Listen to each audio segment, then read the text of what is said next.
Coming up on Mountain News at 5:30, folks say their final goodbyes to former Supreme Court Justice Sandra Day O'Connor. And senators reach an impasse on national security supplemental funding. Plus, we are tracking some above average temperatures later this week. Your forecast coming up as Mountain News at 5:30 starts now.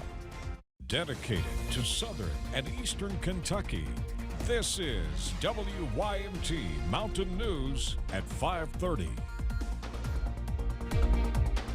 Good evening, I'm Olivia Calfee.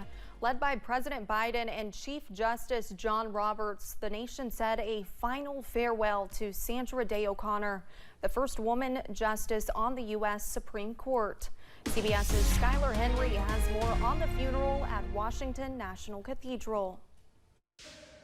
America, America. The justices of the Supreme Court joined President Biden and the family of Sandra Day O'Connor inside Washington National Cathedral to say a final goodbye to the first woman to sit on the U.S. Supreme Court. Gracious and wise, civil and principled. President Joe Biden praised her as a pioneer who broke down barriers and proved that a woman can not only do anything a man can do, but many times do it a heck of a lot better. Nominated by President Ronald Reagan in 1981, the moderate conservative from Arizona served more than 2 decades, 12 of them as the only woman, before retiring in 2006. She was a force of nature. She willed things into action. People had a very hard time saying no to her. Chief Justice John Roberts recalled her reaction when he was nominated to take her seat, expressing mild disappointment that her replacement was not another woman. She had nice things to say, but ended by noting that the only problem was I didn't wear a skirt.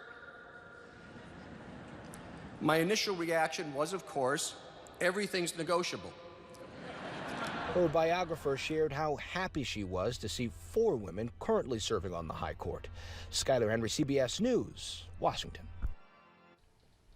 Her biographer also noted that O'Connor was the deciding vote in 330 cases, including 2 upholding and affirming Roe v. Wade. But she did not like being called the swing vote. She said the term sounded fickle.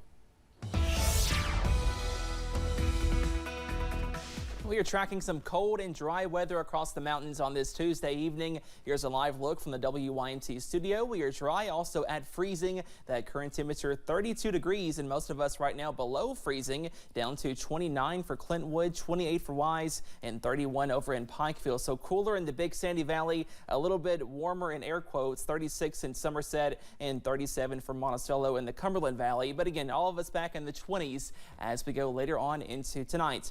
Up on first alert, pinpoint Doppler after some snow showers and snow squalls on Monday. We are dry this evening, all thanks to high pressure that is parked over the Commonwealth. So more dry weather is on the way as we go into this evening, also tonight, and that dry weather also lingers for much of the week ahead. But those temperatures this evening and as you wake up on Wednesday are going to be frigid, so be sure to protect those pets, plants, and pipes. Most of us wake up in the middle to lower 20s, but possibly some upper teens in those cooler pockets as you wake up and walk out the door on Wednesday. But a slow warming trend is on the way. Those details coming up in just a few minutes. Olivia? All right, thank you, Cameron. Democrats and Republicans are urgently trying to reach an agreement on border policy changes before senators leave town for the holidays. But the chances appear slim as sizable differences remain. CNN Washington correspondent Julia Benbrook reports on the congressional impasse. The Senate delayed their holiday recess in order to discuss immigration policies, but negotiations seem to be at a standstill. It seems like there's no way an immigration deal can be voted on in the Senate this week. That is a fact. Yeah, there's no way. Senators have been looking to strike a deal to unlock support for billions of dollars in aid to Israel and Ukraine, something Democrats have been pushing for. But first, senators must come to an agreement on tightening immigration policy, which Republicans want. I mean, some of the stuff has some degree of complexity to it, but in the end, it's all about policies that will stem the flow at the southern border. And and getting Democrats to come around to work with us to make that happen. While Republicans blame Senate Democrats and the White House for the impasse, Democrats say it's Republicans who need to meet them in the middle. As the past few weeks have been clear, Democrats have been willing to engage in good faith, realistic negotiations about border security. We agree the border must be fixed. But a recent CNN poll showed that more Americans are in alignment with the Republican Party when it comes to immigration. This debate is taking place on Capitol Hill as Republican presidential candidates campaign in early voting states. Former President Donald Trump has taken a dark tone on the trail when it comes to immigration, making comments the White House has called dangerous. Trump still holds a commanding lead in the polls when stacked up against his fellow Republicans and leads Biden in some swing state polling of a hypothetical matchup. Reporting in Washington, I'm Julia Benbrook. Hunter Biden will be arraigned on federal tax charges early next year. The arraignment is set for January 11th. Public court documents show the president's son is expected to make his initial appearance on the 9 tax-related charges in Los Angeles. The 53-year-old Biden is facing 3 felony and 6 misdemeanor counts. The maximum penalty he could face if convicted is 17 years in prison. As the 2024 presidential race heats up, President Biden is making a stop in Wisconsin. The president is expected to tout his administration's impact on small business in Milwaukee tomorrow. WYMT Washington News Bureau reporter Brendan Collerton shares what it means in the race for the White House. President Joe Biden is trying to turn what many consider his political weakness, the economy, into a strength. He's expected to pitch Wisconsin voters on his policies being good for small business. President Joe Biden says small business is booming. The president plans to spread the message that the economy is improving in the critical swing state of Wisconsin. The president walked into this administration, the economy was in a tailspin. It was. And so the president did everything that he can to make sure that we get this economy back on track. But the president's poll numbers, especially on the economy, remain low. George Washington University political science professor Casey Burgett says the economy was so bad at the beginning of Biden's term, he faces an uphill battle with voters.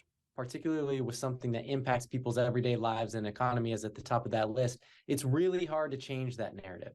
And so when Biden took over, inflation was high. It continued to get worse throughout his first couple years as a president. Biden's trip comes about 7 months before the Republican National Convention is held in Milwaukee. Republicans like Donald Trump, Ron DeSantis, and Nikki Haley are all currently campaigning in the Midwest state of Iowa.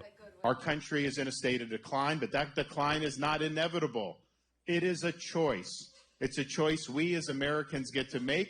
Wednesday will mark Biden's 3rd trip to Wisconsin of 2023. Polling averages show Donald Trump currently has a small lead in a hypothetical election rematch. In Washington, I'm Brendan Collerton. The super PAC supporting Donald Trump has launched its first ad targeting Republican rival Nikki Haley. The 30-second spot accuses Haley of flip-flopping on a gas tax while she was governor of South Carolina. At the time, Haley initially opposed raising the gas tax, but later agreed to the increase only if it was offset by income tax cuts. A recent ad from a super PAC supporting Ron DeSantis also criticized Haley for the same issue. A former Proud Boy lieutenant and U.S. Marine was sentenced to 40 months in prison for his role in the January 6th insurrection. 35-year-old Charles Donahoe was the first of the Proud Boys leadership to enter a guilty plea and assist the government in its case. He pleaded guilty to 2 felony charges related to the U.S. Capitol attack, conspiring to obstruct an official proceeding on January 6th, and assaulting an officer by throwing water bottles at police during the riot. A federal judge has ordered the records of more than 150 people connected to Jeffrey Epstein are set to be unsealed. Files from the case set to be released pertain to more than 150 people involved in Epstein's sexual abuse of underage girls. Some of the people are associates, others are victims. There are not expected to be any bombshells in the files because many of the names have already been widely reported. Some of the reported victims have also given public interviews. Google agreed to pay $700 million to states and consumers to settle an antitrust lawsuit. The Justice Department and dozens of states accuse the company of abusing its dominance in online search. They say Google reportedly harmed competition through deals with wireless carriers and smartphone makers to make Google search their default or exclusive option. In the settlement, about $630 million will go to a fund to benefit about 102 million consumers. And coming up on Mountain News at 5:30, starting a family is expensive, so experts say you need to budget accordingly. What you need to know if you plan on growing your family. Plus, we are tracking some rain chances to return by your holiday weekend. Your forecast coming up after this break.